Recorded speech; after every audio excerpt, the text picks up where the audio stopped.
Furiosa, a Mad Max saga, will be released in a couple of weeks. It is the 5th installment in the Mad Max franchise, and it serves as both a spin-off and prequel to Mad Max Fury Road.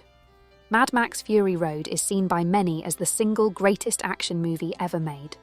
So Furiosa has a lot to live up to. The primary reason for Fury Road achieving the accolade as one of the best action movies of all time is down to the lack of computer-generated imagery. Director George Miller revealed that 90% of the effects presented in Mad Max Fury Road were achieved practically. They were real, the cars crashing, the people being flung around on poles in the middle of the desert, while in the middle of a high-speed chase were all done for real. Yes, digital effects were added to colour the action, but the majority of what you see in the film was real. It was authentic. In fact, it was incredibly dangerous, and people are surprised no one died in the making of the film.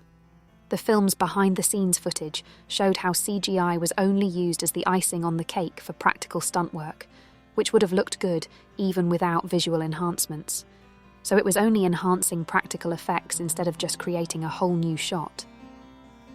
This authenticity, this physical reality and complexity of the consequences of filming real stunts is impossible to recreate digitally.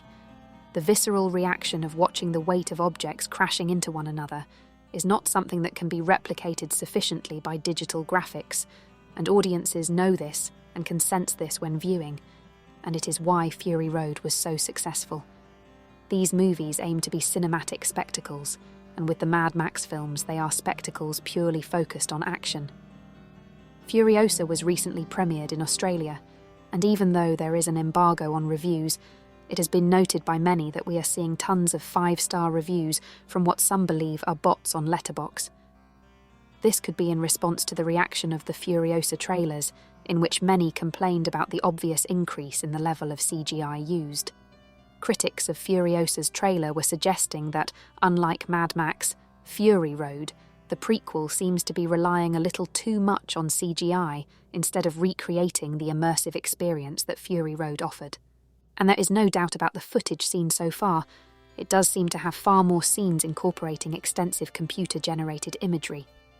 Rumours abound that director George Miller has not taken the same approach with Furiosa as he did with Fury Road, as it is well documented that Fury Road had one of the most gruelling productions. The film was not only caught in development hell for decades before being filmed, but even its filming was marred by several conflicts that emerged from its reliance on practically creating dangerous stunts.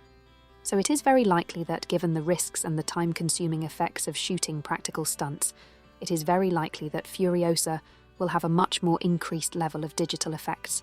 And if this is the case, and seeing that this is aiming to be a film that is a cinematic spectacle that specialises in action scenes, if this is true, it will ultimately fail in comparison to Fury Road, as it is impossible to counterfeit what is authentic.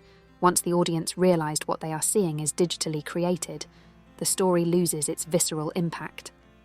And this is absolutely crucial for a film such as this. This is why practical effects are better. They create an authentic experience while also telling a story. Time will tell, and I hope the film is amazing, but so far that is the impression I am getting. So it seems very possible that with Fury Road, it could be possible that George Miller created something that was so well executed that it is impossible for him now to compete with it today.